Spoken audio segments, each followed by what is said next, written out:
अथ श्री आञ्जनेय स्तोत्रम्।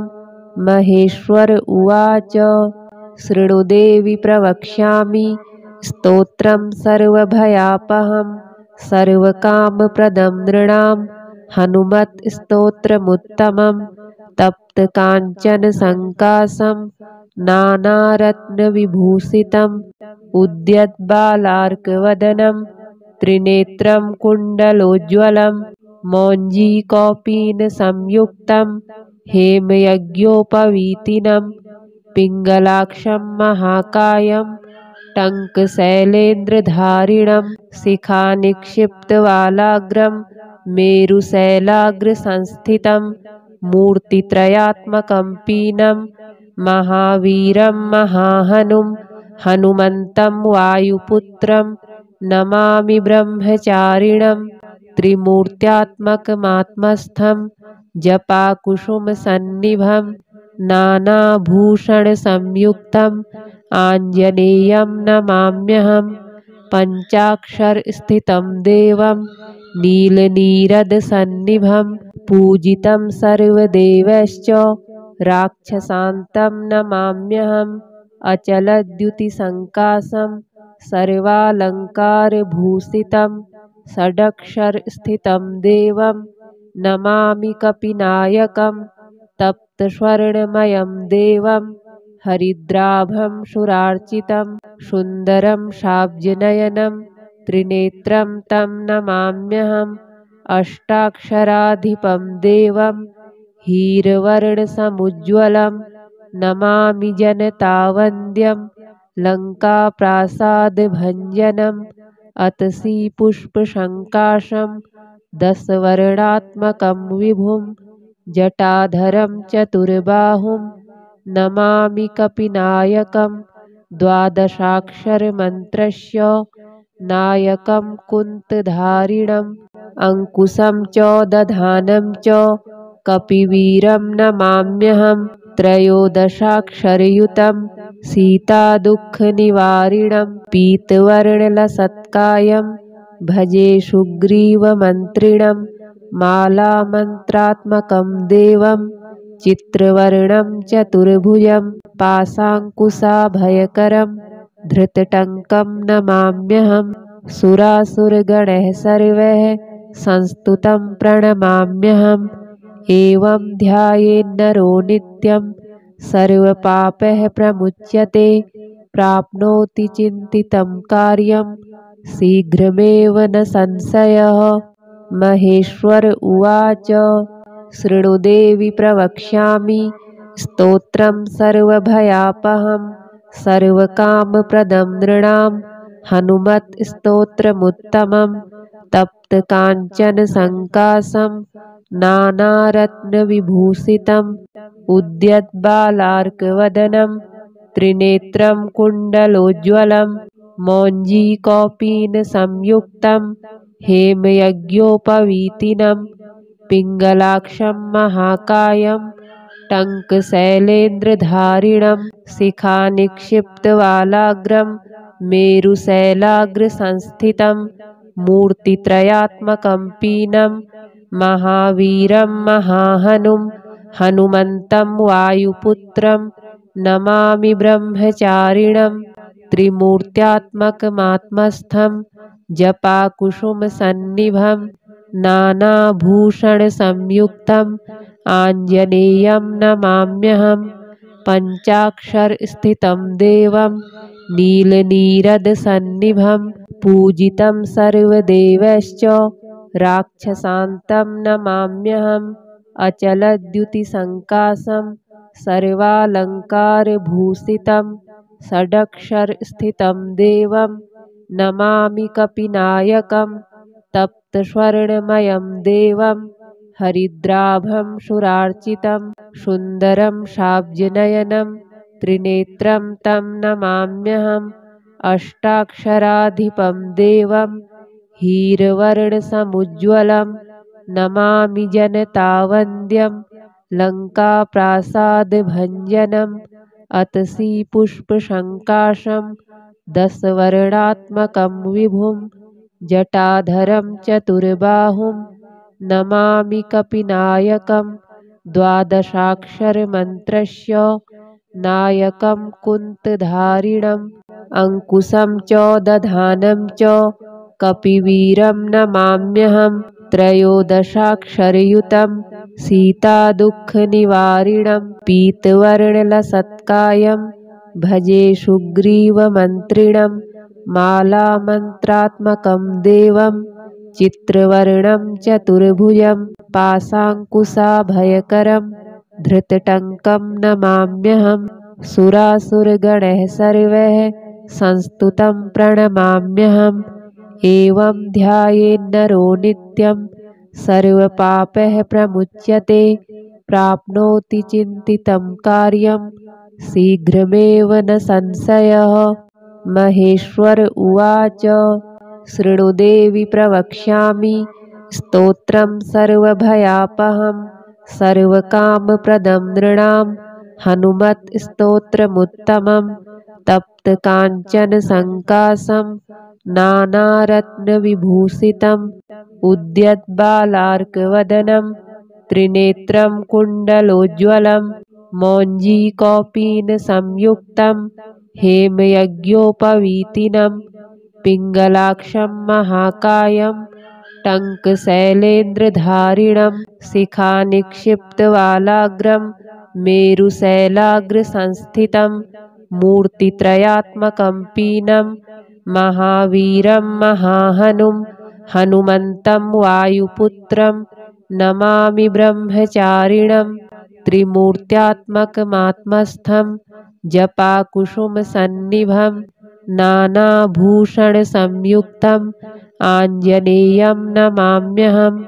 पञ्चाक्षरस्थितं देवं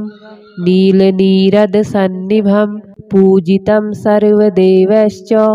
राक्षसान्तं नमाम्यहम् अचलद्युतिसङ्काशं सर्वालङ्कारभूषितं षडक्षरस्थितं देवं नमामि कपिनायकं तप्तस्वर्णमयं देवं हरिद्राभं सुरार्चितं सुन्दरं शाब्जनयनं त्रिनेत्रं तं नमाम्यहम् अष्टाक्षराधिपं देवं हीरवर्णसमुज्ज्वलं नमामि जनतावन्द्यं लङ्काप्रासादभञ्जनम् अतसी पुष्पसङ्काशं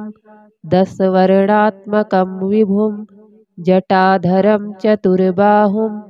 नमामि कपिनायकं द्वादशाक्षरमन्त्रस्य नायकं कुन्तधारिणम् अङ्कुशं च दधानं च कपिवीरं नमाम्यहं त्रयोदशाक्षरयुतं सीतादुःखनिवारिणं पीतवर्णलसत्कायं भजे सुग्रीवमन्त्रिणं मालामन्त्रात्मकं देवं चित्रवर्णं चतुर्भुजं पाशाङ्कुशाभयकरं धृतटङ्कं नमाम्यहं सुरासुरगणः सर्वैः संस्तुतं प्रणमाम्यहम् एवं ध्यायेन्नरो नित्यं सर्वपापैः प्रमुच्यते प्राप्नोति चिन्तितं कार्यं शीघ्रमेव न संशयः। महेश्वर उवाच शृणुदेवि प्रवक्ष्यामि स्तोत्रं सर्वभयापहं सर्वकामप्रदं नृणां हनुमत्स्तोत्रमुत्तमं तप्तकाञ्चनसङ्काशं नानारत्नविभूषितम् उद्यद्बालार्कवदनं त्रिनेत्रं कुण्डलोज्ज्वलं मौञ्जीकौपीनसंयुक्तं हेमयज्ञोपवीतिनं पिङ्गलाक्षं महाकायं टङ्कशैलेन्द्रधारिणं शिखानिक्षिप्तवालाग्रं मेरुशैलाग्रसंस्थितं मूर्तित्रयात्मकं पीनं महावीरं महाहनुं हनुमन्तं वायुपुत्रं नमामि ब्रह्मचारिणं त्रिमूर्त्यात्मकमात्मस्थं जपाकुसुमसन्निभं नानाभूषणसंयुक्तं आञ्जनेयं नमाम्यहं पञ्चाक्षरस्थितं देवं नीलनीरदसन्निभं पूजितं सर्वदेवैश्च राक्षसान्तं नमाम्यहम् अचलद्युतिसङ्काशं सर्वालङ्कारभूषितं षडक्षरस्थितं देवं नमामि कपिनायकं तप्तस्वर्णमयं देवं हरिद्राभं सुरार्चितं सुन्दरं शाब्जनयनं त्रिनेत्रं तं नमाम्यहम् अष्टाक्षराधिपं देवं हीरवर्णसमुज्ज्वलं नमामि जनतावन्द्यं लङ्काप्रासादभञ्जनम् अतसी पुष्पसङ्काशं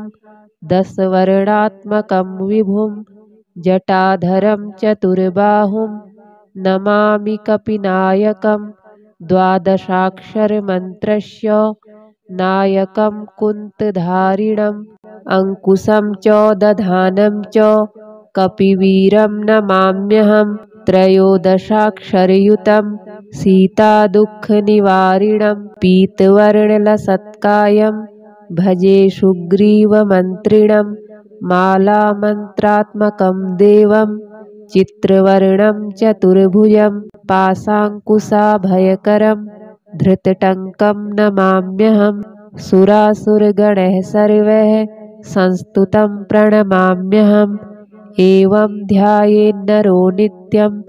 सर्वपापैः प्रमुच्यते प्राप्नोति चिन्तितं कार्यं शीघ्रमेव न संशयः। महेश्वर उवाच शृणुदेवि प्रवक्ष्यामि स्तोत्रं सर्वभयापहं सर्वकामप्रदं नृणां हनुमत्स्तोत्रमुत्तमं तप्तकाञ्चनसङ्काशं नानारत्नविभूषितम् उद्यद्बालार्कवदनं त्रिनेत्रं कुण्डलोज्ज्वलं मौञ्जीकौपीनसंयुक्तं हेमयज्ञोपवीतिनं पिङ्गलाक्षं महाकायं टङ्कशैलेन्द्रधारिणं शिखानिक्षिप्तवालाग्रं मेरुशैलाग्रसंस्थितं मूर्तित्रयात्मकं पीनं महावीरं महाहनुं हनुमन्तं वायुपुत्रं नमामि ब्रह्मचारिणं त्रिमूर्त्यात्मकमात्मस्थं जपाकुसुमसन्निभं नानाभूषणसंयुक्तम् आञ्जनेयं नमाम्यहम् पञ्चाक्षरस्थितं देवं नीलनीरदसन्निभं पूजितं सर्वदेवैश्च राक्षसान्तं नमाम्यहम् अचलद्युतिसङ्काशं सर्वालङ्कारभूषितं षडक्षरस्थितं देवं नमामि कपिनायकं तप्तस्वर्णमयं देवं हरिद्राभं सुरार्चितं सुन्दरं शाब्जनयनं त्रिनेत्रं तं नमाम्यहम् अष्टाक्षराधिपं देवं हीरवर्णसमुज्ज्वलं नमामि जनतावन्द्यं लङ्काप्रासादभञ्जनम् अतसी पुष्पसङ्काशं दशवर्णात्मकं विभुं जटाधरं चतुर्बाहुं नमामि कपिनायकं द्वादशाक्षरमन्त्रस्य नायकं कुन्तधारिणम् अङ्कुशं च दधानं च कपिवीरं नमाम्यहम् त्रयोदशाक्षरयुतं सीतादुःखनिवारिणं पीतवर्णलसत्कायं भजे सुग्रीवमन्त्रिणं मालामन्त्रात्मकं देवं चित्रवर्णं चतुर्भुजं पाशाङ्कुशाभयकरं धृतटङ्कं नमाम्यहम् सुरासुरगणैः सर्वैः संस्तुतं प्रणमाम्यहम् एवं ध्यायेन्नरो नित्यं सर्वपापैः प्रमुच्यते प्राप्नोति चिन्तितं कार्यं शीघ्रमेव न संशयः। महेश्वर उवाच शृणुदेवि प्रवक्ष्यामि स्तोत्रं सर्वभयापहं सर्वकामप्रदं नृणां हनुमत्स्तोत्रमुत्तमं तप्तकाञ्चन संकाशं नानारत्नविभूषितम् उद्यद्बालार्कवदनं त्रिनेत्रं कुण्डलोज्ज्वलं मौञ्जीकौपीनसंयुक्तं हेमयज्ञोपवीतिनं पिङ्गलाक्षं महाकायं टङ्कशैलेन्द्रधारिणं शिखानिक्षिप्तवालाग्रं मेरुशैलाग्रसंस्थितं मूर्तित्रयात्मकं पीनं महावीरं महाहनुं हनुमन्तं वायुपुत्रं नमामि ब्रह्मचारिणं त्रिमूर्त्यात्मकमात्मस्थं जपाकुसुमसन्निभं नानाभूषणसंयुक्तम् आञ्जनेयं नमाम्यहं पञ्चाक्षरस्थितं देवं नीलनीरदसन्निभं पूजितं सर्वदेवैश्च राक्षसान्तं नमाम्यहम् अचलद्युतिसङ्काशं सर्वालङ्कारभूषितं षडक्षरस्थितं देवं नमामि कपिनायकं तप्तस्वर्णमयं देवं हरिद्राभं सुरार्चितं सुन्दरं शाब्जनयनं त्रिनेत्रं तं नमाम्यहम् अष्टाक्षराधिपं देवं हीरवर्णसमुज्ज्वलं नमामि जनतावन्द्यं लङ्काप्रासादभञ्जनम् अतसी पुष्पसङ्काशं दशवर्णात्मकं विभुं जटाधरं चतुर्बाहुं नमामि कपिनायकं द्वादशाक्षरमन्त्रस्य नायकं कुन्तधारिणम् अङ्कुशं च दधानं च कपिवीरं नमाम्यहं त्रयोदशाक्षरयुतं सीतादुःखनिवारिणं पीतवर्णलसत्कायं भजे सुग्रीवमन्त्रिणं मालामन्त्रात्मकं देवं चित्रवर्णं चतुर्भुजं पाशाङ्कुशाभयकरं धृतटङ्कं नमाम्यहं सुरासुरगणैः सर्वैः संस्तुतं प्रणमाम्यहम् एवं ध्यायेन्नरो नित्यं सर्वपापैः प्रमुच्यते प्राप्नोति चिन्तितं कार्यं शीघ्रमेव न संशयः। महेश्वर उवाच शृणुदेवि प्रवक्ष्यामि स्तोत्रं सर्वभयापहं सर्वकामप्रदं नृणां हनुमत्स्तोत्रमुत्तमं तप्तकाञ्चन संकाशं नानारत्नविभूषितम् उद्यद्बालार्कवदनं त्रिनेत्रं कुण्डलोज्ज्वलं मौञ्जीकौपीनसंयुक्तं हेमयज्ञोपवीतिनं पिङ्गलाक्षं महाकायं टङ्कशैलेन्द्रधारिणं शिखानिक्षिप्तवालाग्रं मेरुशैलाग्रसंस्थितं मूर्तित्रयात्मकं पीनं महावीरं महाहनुं हनुमन्तं वायुपुत्रं नमामि ब्रह्मचारिणं त्रिमूर्त्यात्मकमात्मस्थं जपाकुसुमसन्निभं नानाभूषणसंयुक्तम् आञ्जनेयं नमाम्यहं पञ्चाक्षरस्थितं देवं नीलनीरदसन्निभं पूजितं सर्वदेवैश्च राक्षसान्तं नमाम्यहम् अचलद्युतिसङ्काशं सर्वालङ्कारभूषितं षडक्षरस्थितं देवं नमामि कपिनायकं तप्तस्वर्णमयं देवं हरिद्राभं सुरार्चितं सुन्दरं शाब्जनयनं त्रिनेत्रं तं नमाम्यहम् अष्टाक्षराधिपं देवं हीरवर्णसमुज्ज्वलं नमामि जनतावन्द्यं लङ्काप्रासादभञ्जनम् अतसी पुष्पसङ्काशं दशवर्णात्मकं विभुं जटाधरं चतुर्बाहुं नमामि कपिनायकं द्वादशाक्षरमन्त्रस्य नायकं कुन्तधारिणम् अङ्कुशं च दधानं च कपिवीरं नमाम्यहं त्रयोदशाक्षरयुतं सीतादुःखनिवारिणं पीतवर्णलसत्कायं भजे सुग्रीवमन्त्रिणं मालामन्त्रात्मकं देवं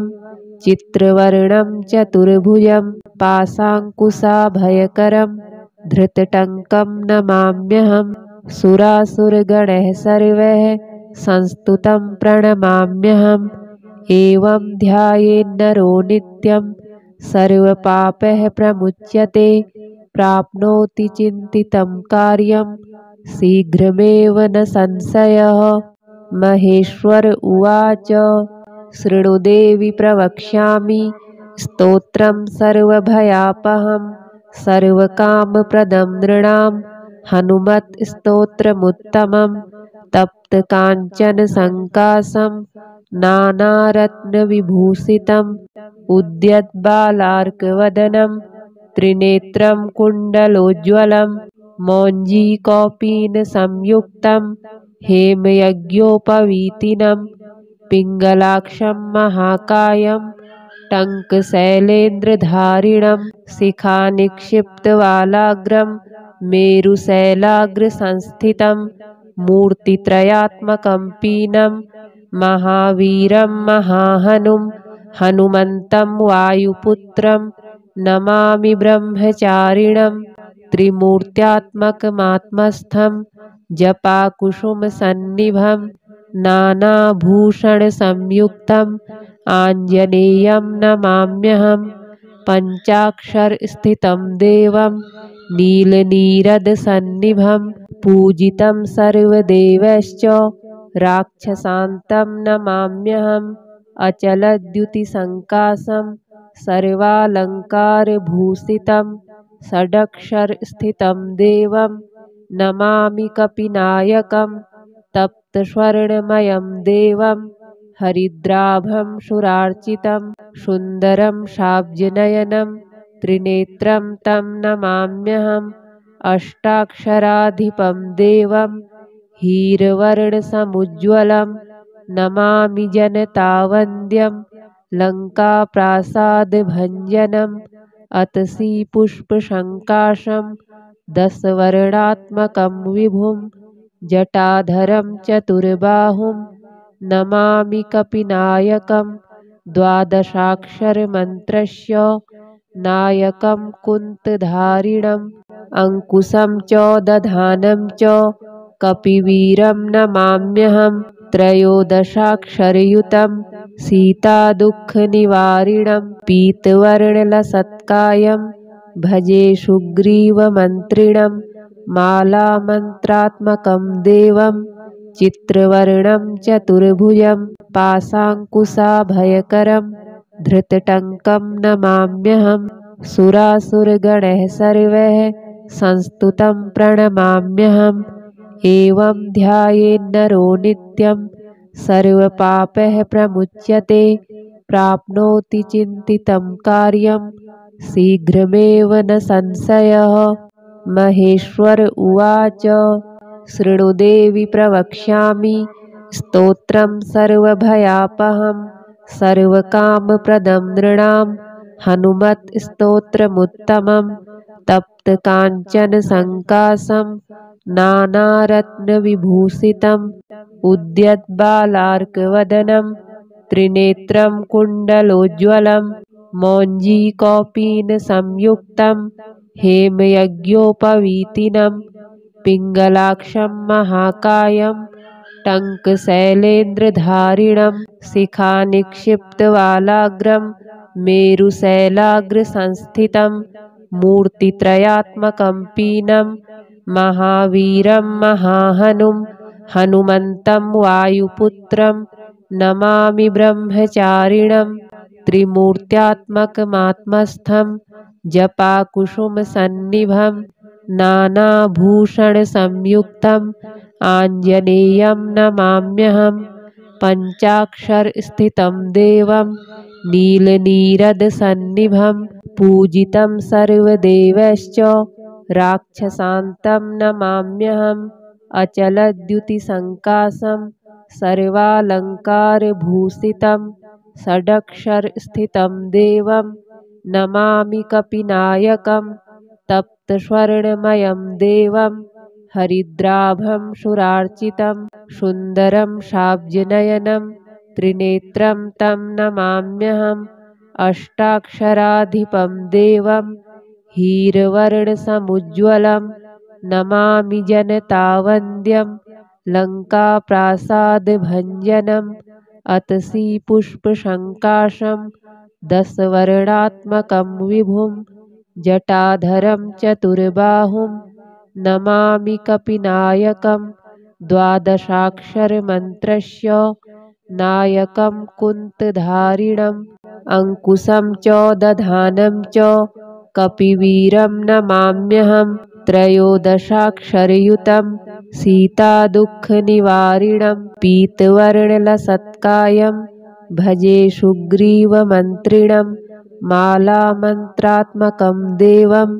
चित्रवर्णं चतुर्भुजं पाशाङ्कुशाभयकरं धृतटङ्कं नमाम्यहम् सुरासुरगणः सर्वैः संस्तुतं प्रणमाम्यहम् एवं ध्यायेन्नरो नित्यं सर्वपापैः प्रमुच्यते प्राप्नोति चिन्तितं कार्यं शीघ्रमेव न संशयः। महेश्वर उवाच शृणु देवि प्रवक्ष्यामि स्तोत्रं सर्वभयापहं सर्वकामप्रदं नृणां हनुमत्स्तोत्रमुत्तमं तप्तकाञ्चनसङ्काशं नानारत्नविभूषितम् उद्यद्बालार्कवदनं त्रिनेत्रं कुण्डलोज्ज्वलं मौञ्जीकौपीनसंयुक्तं हेमयज्ञोपवीतिनं पिङ्गलाक्षं महाकायं टङ्कशैलेन्द्रधारिणं शिखानिक्षिप्तवालाग्रं मेरुशैलाग्रसंस्थितं मूर्तित्रयात्मकं पीनं महावीरं महाहनुं हनुमन्तं वायुपुत्रं नमामि ब्रह्मचारिणं त्रिमूर्त्यात्मकमात्मस्थं जपाकुसुमसन्निभं नानाभूषणसंयुक्तम् आञ्जनेयं नमाम्यहं पञ्चाक्षरस्थितं देवं नीलनीरदसन्निभं पूजितं सर्वदेवैश्च राक्षसान्तं नमाम्यहम् अचलद्युतिसङ्काशं सर्वालङ्कारभूषितं षडक्षरस्थितं देवं नमामि कपिनायकं तप्तस्वर्णमयं देवं हरिद्राभं सुरार्चितं सुन्दरं शाब्जनयनं त्रिनेत्रं तं नमाम्यहम् अष्टाक्षराधिपं देवं हीरवर्णसमुज्ज्वलं नमामि जनतावन्द्यं लङ्काप्रासादभञ्जनम् अतसी पुष्पसङ्काशं दशवर्णात्मकं विभुं जटाधरं चतुर्बाहुं नमामि कपिनायकं द्वादशाक्षरमन्त्रस्य नायकं कुन्तधारिणम् अङ्कुशं च दधानं च कपिवीरं नमाम्यहं त्रयोदशाक्षरयुतं सीतादुःखनिवारिणं पीतवर्णलसत्कायं भजे सुग्रीवमन्त्रिणं मालामन्त्रात्मकं देवं चित्रवर्णं चतुर्भुजं पाशाङ्कुशाभयकरं धृतटङ्कं नमाम्यहम् सुरासुरगणः सर्वैः संस्तुतं प्रणमाम्यहम् एवं ध्यायेन्नरो नित्यं सर्वपापैः प्रमुच्यते प्राप्नोति चिन्तितं कार्यं शीघ्रमेव न संशयः। महेश्वर उवाच शृणु देवि प्रवक्ष्यामि स्तोत्रं सर्वभयापहं सर्वकामप्रदं नृणां हनुमत्स्तोत्रमुत्तमं तप्तकाञ्चनसङ्काशं नानारत्नविभूषितम् उद्यद्बालार्कवदनं त्रिनेत्रं कुण्डलोज्ज्वलं मौञ्जीकौपीनसंयुक्तं हेमयज्ञोपवीतिनं पिङ्गलाक्षं महाकायं टङ्कशैलेन्द्रधारिणं शिखानिक्षिप्तवालाग्रं मेरुशैलाग्रसंस्थितं मूर्तित्रयात्मकं पीनं महावीरं महाहनुं हनुमन्तं वायुपुत्रं नमामि ब्रह्मचारिणं त्रिमूर्त्यात्मकमात्मस्थं जपाकुसुमसन्निभं नानाभूषणसंयुक्तम् आञ्जनेयं नमाम्यहं पञ्चाक्षरस्थितं देवं नीलनीरदसन्निभं पूजितं सर्वदेवैश्च राक्षसान्तं नमाम्यहम् अचलद्युतिसङ्काशं सर्वालङ्कारभूषितं षडक्षरस्थितं देवं नमामि कपिनायकं तप्तस्वर्णमयं देवं हरिद्राभं सुरार्चितं सुन्दरं शाब्जनयनं त्रिनेत्रं तं नमाम्यहम् अष्टाक्षराधिपं देवं हीरवर्णसमुज्ज्वलं नमामि जनतावन्द्यं लङ्काप्रासादभञ्जनम् अतसी पुष्पसङ्काशं दशवर्णात्मकं विभुं जटाधरं चतुर्बाहुं नमामि कपिनायकं द्वादशाक्षरमन्त्रस्य नायकं कुन्तधारिणम् अङ्कुशं च दधानं च कपिवीरं नमाम्यहं त्रयोदशाक्षरयुतं सीतादुःखनिवारिणं पीतवर्णलसत्कायं भजे सुग्रीवमन्त्रिणं मालामन्त्रात्मकं देवं चित्रवर्णं चतुर्भुजं पाशाङ्कुशाभयकरं धृतटङ्कं नमाम्यहं सुरासुरगणैः सर्वैः संस्तुतं प्रणमाम्यहम् एवं ध्यायेन्नरो नित्यं सर्वपापैः प्रमुच्यते प्राप्नोति चिन्तितं कार्यं शीघ्रमेव न संशयः।